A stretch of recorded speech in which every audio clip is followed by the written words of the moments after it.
लोग board exam में 5 number आगे फिक्स करना चाहते हैं। ये जो हमारे पास यहाँ पर ये रक्त कोशिकाओं का एक गुच्छा है, एक कटोरी की तरह कह सकते हैं। हेलो डियर फ्रेंड्स, नमस्कार। कैसे हो आप सब? आई होप आप लोग मस्त होंगे, जबरदस्त होंगे और बोर्ड एग्जाम की तैयारी में मगन मस्त होंगे। और मैं संदीप भैया आप सभी का स्वागत करता हूँ अपने से सुंदर से चैनल यूपी बोर्ड मंत्र में। तो दोस्तों, ये जो क्लास है, आज की क्लास आप लोगों के लिए बहुत ही खास है।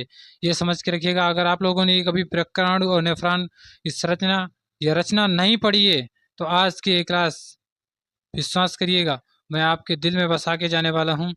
मतलब आपको बाद में रटने की आवश्यकता नहीं पड़ने वाली, क्योंकि अधिकतर चीज़ें मैं यहीं पर रटा दूंगा, मतलब याद करा देंगे, है ना। तो बहुत दिन बाद जो है हम तो क्लास यहाँ पर ले रहे हैं, और ये जो क्लासेज हैं स्क्रीन पर ही चलेंगी अब, क्योंकि अब हम अपने एड्रेस से अब थोड़ा दूर हो चुके हैं ना, तो वाइट बोर्ड में अब पढ़ाने का मौका नहीं मिलेगा। तो बाकी टेंशन नहीं करिएगा, कैसे भी पढ़ाएंगे, लेकिन आप लोगों को पढ़ाएंगे, आपको छोड़कर नहीं जाने वाले हैं। बाकी टेंशन मत करिएगा कि कब क्या कितना सिलेबस कराना है। देखिए, हम यहाँ पर जो भी अब टॉपिक पढ़ाएंगे वो मोस्ट इम्पोर्टेंट होंगे। जैसे कि हमारा अभी ये वाला जो टॉपिक है 5 नंबर वाला, तो इसी तरह के जो भी होंगे तो हम उनको तैयार कराएंगे फटाफट जितना जल्दी हो सकेगा। तो हो जाइए तैयार, काफ़ी हो गई बातें, अब शुरू करते हैं जो भी क्लास है। तो देखिए, आज की जो क्लास है ना, मेन मुद्दा हमारा कहाँ पर जाने वाला है, मानव में जो वृक्राणु या नेफ्रॉन, मतलब जो वृक्राणु होता है ना, उसी का दूसरा नाम होता है नेफ्रॉन। आप लोग ये याद रखिएगा, क्योंकि कभी कभी ऐसे कह देगा कि वृक्राणु की संरचना कीजिए, तो आपको ये समझ में नहीं आएगा कि नेफ्रॉन की बात कर रहा है कि नहीं। तो कभी नेफ्रॉन दे देता है तो कभी वृक्राणु दे देता है, तो आप लोगों को दोनों याद रखना है, दोनों नाम आप लोगों को याद होना चाहिए। इतनी बात समझ में आई आप लोगों को? तो आगे बढ़ेंगे। आगे जो हमारे पास तथा उसकी कार्यविधि, देखिए, ये जो हमारे पास क्वेश्चन है ना, तो दोस्तों ये 5 नंबर का आता है। तो आप लोग ये समझ के रखिएगा कि अगर आप लोग बोर्ड एग्जाम में 5 नंबर आगे फिक्स करना चाहते हैं, मतलब देखिए, जितने भी आप लोगों के 5-5 नंबर वाले क्वेश्चन है ना, अगर आप लोग उन्हें अभी तैयार कर लेते हैं तो यकीन मानिएगा आप लोग बाद में यही कहेंगे कि कितनी अच्छी बात है कि हमें भैया ने बता दिया था कि ये सारे टॉपिक आप लोग पहले तैयार कर लीजिए बोर्ड एग्जाम से पहले। मतलब जो हमारे प्री पेपर होते हैं ना, तो उनसे पहले ही ये सारे के सारे टॉपिक आप लोगों की तैयार होने चाहिए। 5-5 नंबर, 5-5 जो नंबर वाले क्वेश्चन है बायोलॉजी में। क्यों? इसका रीजन यही है कि जब आप लोग अभी एक बार पढ़ लेंगे कोई चीज़, फिर इसके बाद प्री पेपर जब देंगे तब एक बार रिवाइज कर लेंगे, फिर जब बोर्ड एग्जाम पेपर देंगे तब एक बार रिवाइज कर लेंगे, तो आपके दिमाग में हमेशा के लिए याद हो जाएगा। आप लोग ये मान के रखिएगा। बाकी अब ज़्यादा बातें नहीं करेंगे, सीधा टॉपिक पर उतरते हैं। स्क्रीन को इसे छोटा कर देते हैं। चलिए, देखिए, सबसे पहले जो हमारा आता है नेफ्रॉन। मतलब नेफ्रॉन होता क्या है, इसकी डिफिनेशन क्या है? अगर डिफिनेशन कोई पूछेगा तो कैसे बताएंगे? नेफ्रॉन मतलब नेफ्रॉन होता क्या है, इसकी डिफिनेशन क्या है? अगर डिफिनेशन कोई पूछेगा तो कैसे बताएंगे? कि वृक्क या किडनी, वृक्क वृक्क को ही हम क्या कहते हैं? किडनी कहते हैं, ठीक है। और जो हमारा लीवर होता है ना, लीवर, यकृत, मतलब आप लोग ये जो दो नाम है इन पर कंफ्यूजन कभी भी मत किया करिए कि यकृत को किडनी कहते हैं, या मतलब इस तरह मिस्टेक मत हुआ करिए। या तो आप लोग अच्छे से रट लीजिए, क्योंकि मैं खुद की बता रहा हूँ यार, मैं खुद मिस्टेक हो जाता था पहले कि यकृत को लीवर कहते हैं या किडनी कहते हैं। तो आप लोगों को याद रखना है, जो यकृत होता है उसे हम लीवर कहते हैं, और जो वृक्क होता है उसे हम किडनी कहते हैं, अंग्रेजी में किडनी कहते हैं। आई बात समझ में इतनी? ओके, तो आगे देखते हैं। वृक्क या किडनी की संरचनात्मक एवं क्रियात्मक इकाई है कौन? नेफ्रॉन। नेफ्रॉन है क्या? जो वृक्क होता है, जो किडनी होती है, उसकी एक संरचनात्मक यानी एक ढांचा, जिस प्रकार से हमारा संरचनात्मक यानी जो हमारा शरीर है, तो एक शरीर के जो अंदर अंग होते हैं, अगर हम अंगों की बात करेंगे कभी भी, तो हम यही कहेंगे कि शरीर का एक संरचनात्मक रूप है, एक अंग है, एक कोई पार्ट है। तो इसी प्रकार नेफ्रॉन भी वृक्क का एक पार्ट है, संरचनात्मक एवं क्रियात्मक इकाई। क्रियात्मक मतलब जो क्रिया करता है, मतलब उस तरह नहीं है कि फालतू आदमी हो, ये समझ के रखिएगा। मतलब जो क्रियात्मक जो क्रियाएं करता है। प्रत्येक वृक्क में लगभग 10 लाख नेफ्रॉन पाए जाते हैं। याद रखना आप लोग कि प्रत्येक वृक्क में 10 लाख नेफ्रॉन पाए जाते हैं। आप सभी से एक क्वेश्चन है कि मनुष्य के शरीर के अंदर कितने वृक्क या किडनी पाए जाते हैं? अगर आप लोग इसका जवाब दे देते हैं तो कोई बड़ी बात नहीं, दे सकते हैं यार आप लोग, है ना। अगर इसका भी जवाब नहीं देते हैं तो इसका मतलब आप लोग पक्का बहुत ज़्यादा, मतलब अभी पढ़ने की ज़रूरत है आप लोगों को। देखिए, जो हम नेफ्रॉन पढ़ेंगे, सबसे पहले नेफ्रॉन की रचना पढ़ेंगे, फिर इसके बाद नेफ्रॉन की कार्यविधि पढ़ेंगे। इतनी बात आप लोगों को ध्यान रखना है। नेफ्रॉन की रचना में आप लोगों को कुछ मैं डिफिनेशन बताऊंगा, उनको आप लोगों को केवल समझना है। वो डिफिनेशन आप लोगों को केवल समझना है, ताकि और जब पेपर देने जाएंगे उससे पहले आप लोगों को ये डिफिनेशन की जो मैं लिखाऊंगा परिभाषाएं, तो उनकी केवल हेडिंग्स याद रखना है। आप लोगों को परिभाषाएं याद नहीं रखना है, हेडिंग्स याद रखना है, ठीक है। अच्छा देखिए, जो हम सबसे पहले देखेंगे नेफ्रॉन की रचना, यह तो पहले चित्र देख लेते हैं एक तरफ से, फिर इसके बाद आगे डिफिनेशन से चलेंगे। देखिए, नेफ्रॉन का नामांकित चित्र बनाइएगा कुछ इस प्रकार से। तो जो हमारे पास पहला इस साइड दिखिएगा, आवर्ती धमनिका, ये से दिखिएगा आवर्ती धमनिया, यानी ये जो हिस्सा इस तरफ को जा रहा है ना, ये आवर्ती धमनिका है, और ये इस साइड को जा रहा है, ये अपवर्ती धमनिकाएं हैं, ठीक है। इतनी बात आप लोगों को याद रखना है। अगर इनकी डिटेल्स में जाएंगे तो आप लोग फंस जाएंगे, विश्वास मानिएगा। तो आप लोगों को ये जो चीज़ें हैं ना, ये जो मैं हेडिंग्स बता रहा हूँ, इनको केवल आप लोगों को याद रखना है कि ये इसे इसका ये नाम होता है, इसका ये नाम होता है। आई बात समझ में? अच्छा, ये क्या होता है? ग्लोमेरुलस, ग्लोमेरुलस, इसकी परिभाषा पर चर्चा करेंगे। ये आगे आगे आगे हमारा जो आता है बोमेंस कैप्सूल, बोमेंस कैप्सूल याद रखिएगा, इसे बोमेंस संपुट भी कहते हैं। तो बोमेन कैप्सूल, ठीक है। तो ये यहाँ पर जो हमारे पास है, एक मिनट इसे मैं जूम किए दे रहा हूँ, अब अच्छे से दिखाई देगा आप लोगों को क्लियरली।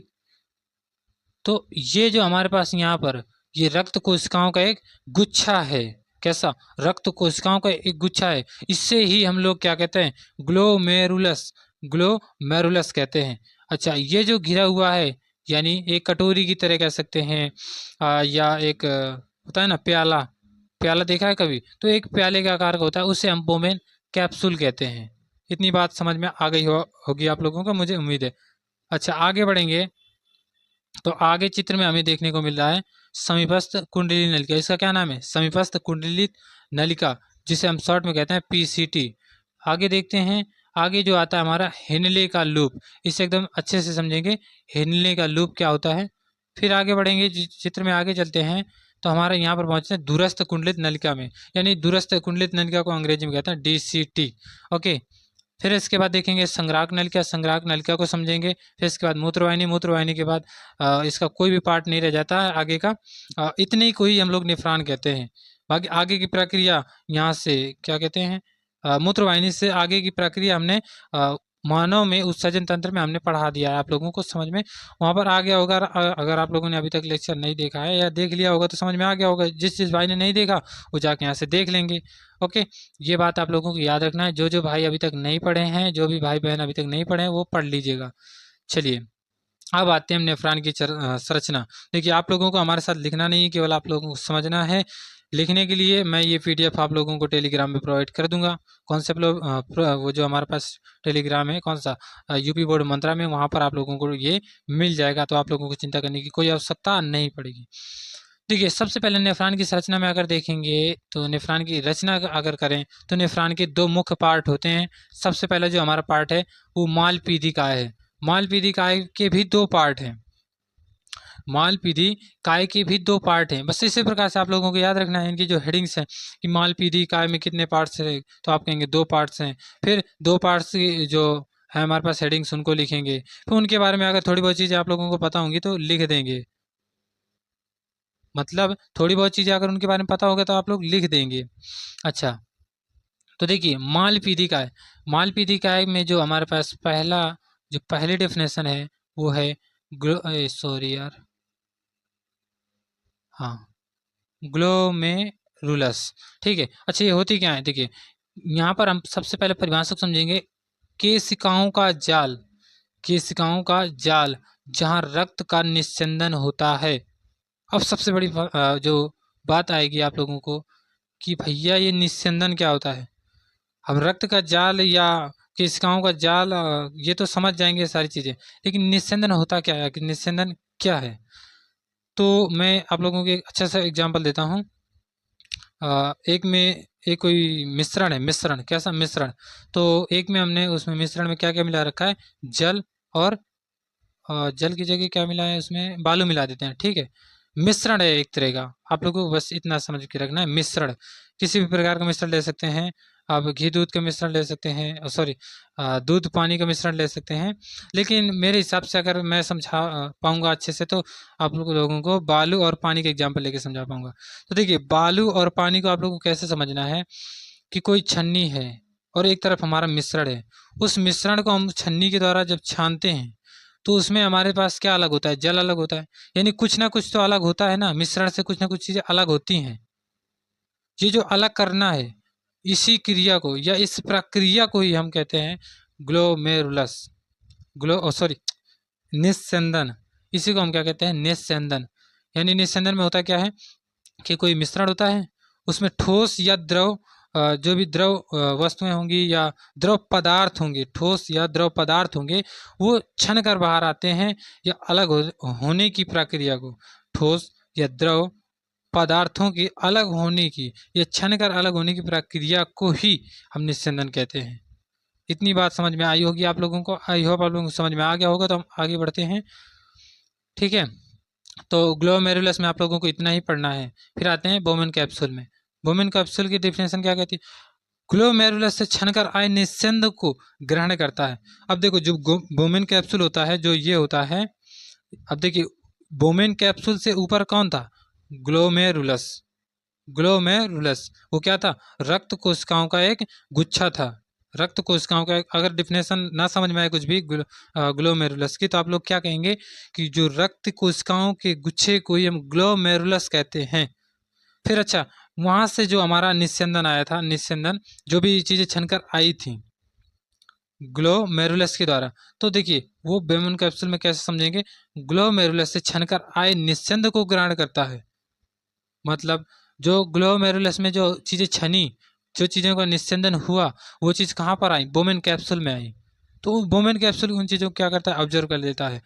ये देखिए बोमेन कैप्सूल, यहाँ पर बोमेन कैप्सूल आप लोग देख सकते हैं अच्छे से, जिसे मैंने क्या नाम दिया था? प्याला या कप के आकार का होता है।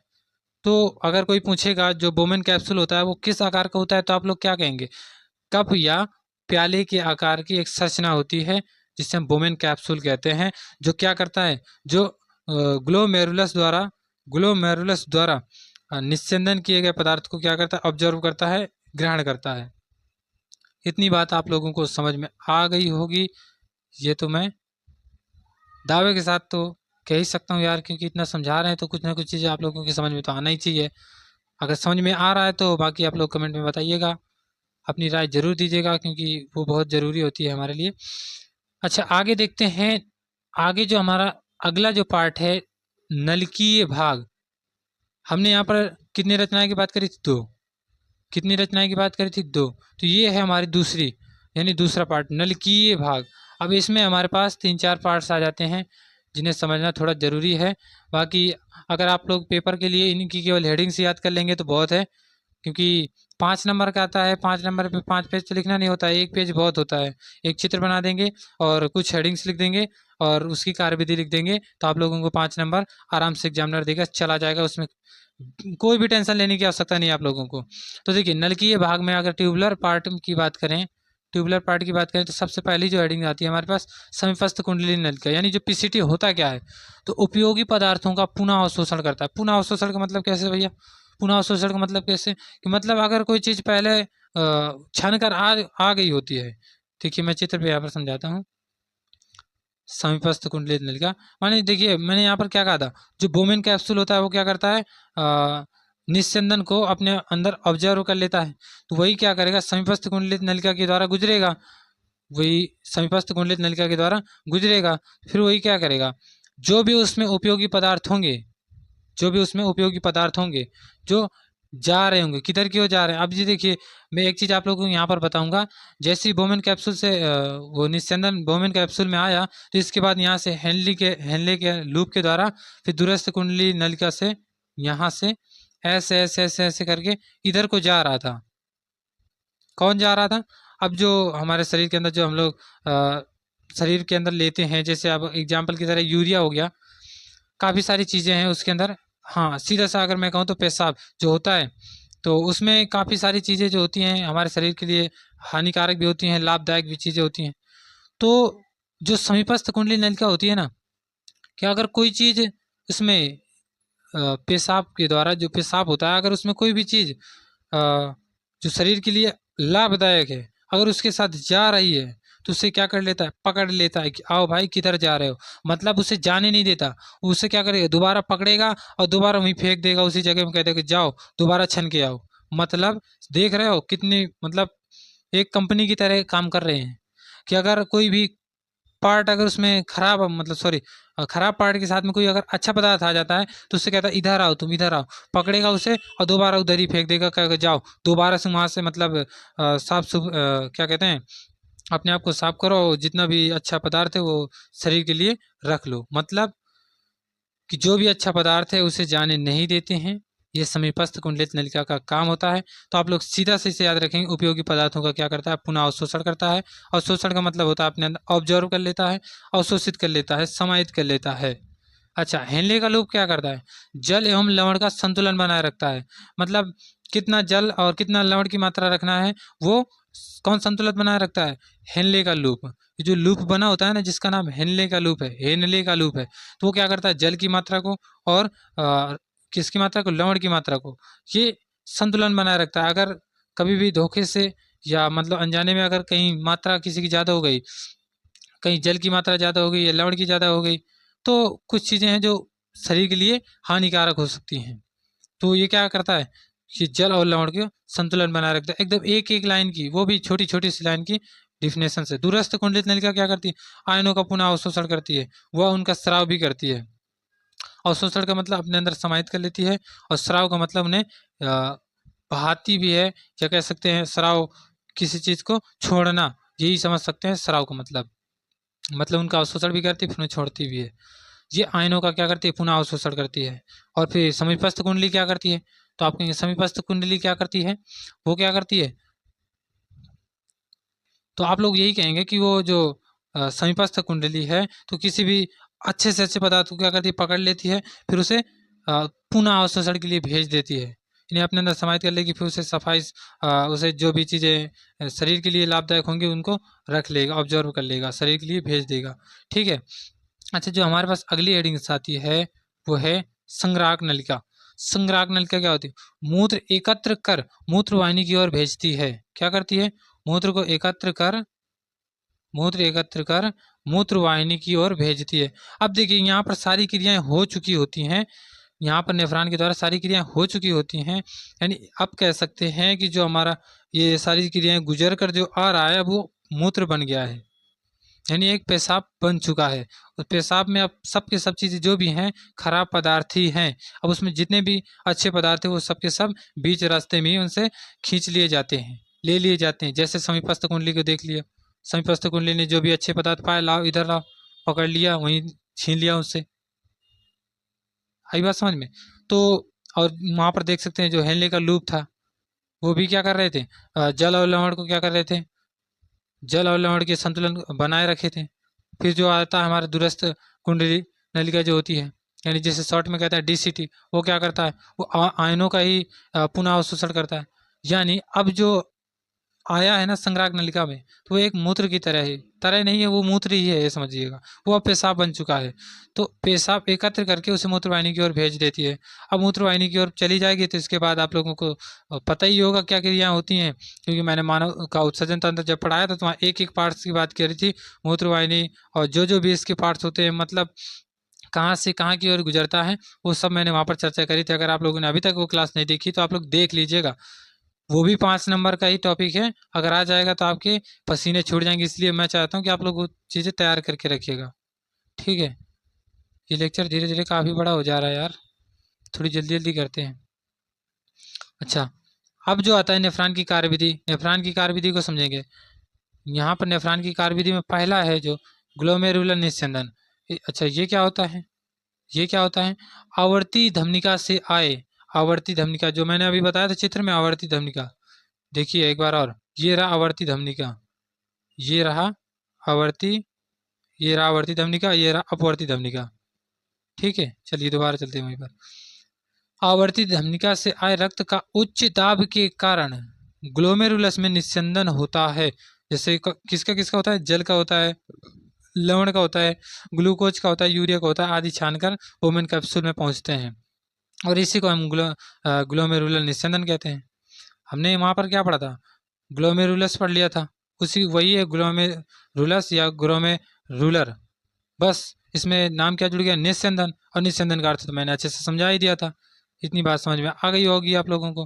फिर आगे जो आता है हमारे पास पुनःअवशोषण, ये हेडिंग्स है, आप लोगों को यही हेडिंग्स तो याद रखना है। ये अगर हेडिंग्स याद रहेंगी तो आप लोग कुछ भी वहाँ पर बना के लिख सकते हैं और आप लोग अपने नंबर सिक्योर कर सकते हैं।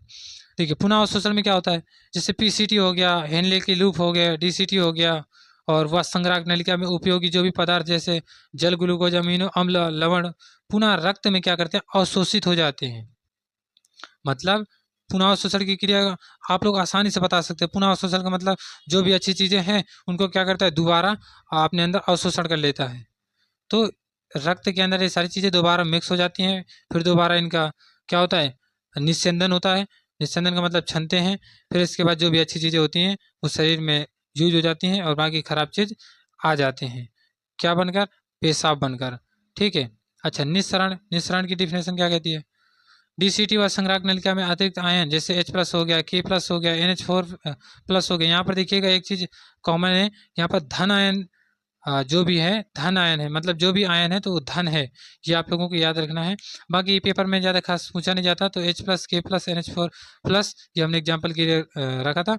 एवं अपशिष्ट पदार्थ, अपशिष्ट पदार्थ का मतलब जो खराब पदार्थ है। अब यूरिया क्या है, खराब ही पदार्थ तो है हमारे शरीर के लिए, तो अपशिष्ट पदार्थ मतलब यूरिया, एग्जाम्पल है यूरिया अपशिष्ट पदार्थ का, नलिका में स्रावित किए जाते हैं। ठीक है, ये निस्सरण हो गया। मूत्र निर्माण कैसे होता है, पुनः अवशोषण व निस्सरण के बाद जो द्रव बचता है ना, जो ये सारी क्रिया होने के बाद जो द्रव बचता है उसी को तो हम मूत्र या पेशाब कहते हैं। ठीक है, ये कहता है, सॉरी कहता नहीं, कहलाता है, यहाँ पर होना चाहिए था। जो संग्राहक नलिका से मूत्र वाहिनी द्वारा मूत्राशय में पहुंचता है, कौन, पेशाब। तो ये था हमारे पास कुछ नेफ्रॉन। अच्छा, थोड़ा सा सारांश एकदम से समझ लेते हैं। एक ये कह सकते हैं क्विक रिवीजन है, सारांश। नेफ्रॉन रक्त को शुद्ध करता है, आई बात समझ, ये पहला। नेफ्रॉन रक्त को शुद्ध करता है, पहला पॉइंट है। जल एवं लवण का संतुलन बनाए रखता है, कौन, नेफ्रॉन। क्या करता है, नेफ्रॉन रक्त को शुद्ध करता है, फिर जल व लवण की मात्रा को क्या करता है, कंट्रोल में रखता है या संतुलन बनाए रखता है उसका, और शरीर से जो भी अपशिष्ट पदार्थों को मूत्र के रूप में बाहर निकाल देता है। यानी जो भी खराब पदार्थ होते हैं उनको बाहर निकाल देता है। जैसे यूरिया, यूरिया क्या एक खराब पदार्थ ही तो है हमारे शरीर के लिए, उसे क्या करता है, बाहर निकालने का काम करता है। तो ये सारांश में, मतलब जो हमने अभी तक पढ़ा ना, तो ये इसका एकदम सारांश है। तो इसकी PDF अगर आप लोगों को चाहिए तो यूपी बोर्ड मंत्रा को ज्वाइन कर लीजिएगा, टेलीग्राम चैनल को ज्वाइन कर लीजिएगा, वहाँ पर मैं भेज दूंगा। इस क्लास के बाद में वहाँ पर ये नोट्स मिल जाएगी, PDF आपको मिल जाएगी। तो कैसी लगी ये क्लास, अगर आप लोगों को इस प्रकार से अगर चीज़ें समझ में आ रही हो तो मैं अगली भी क्लास लेकर आऊँ इसी प्रकार से, तो आप लोग एक बार ज़रूर बताइएगा। अगर इस प्रकार समझ में आ रहा हो तो मैं अगली क्लास भी कंटिन्यू रखूँ, वरना फिर क्या है, फिर तो मेरी मजबूरी हो पाएगी, फिर मैं नहीं पढ़ा पाऊँगा।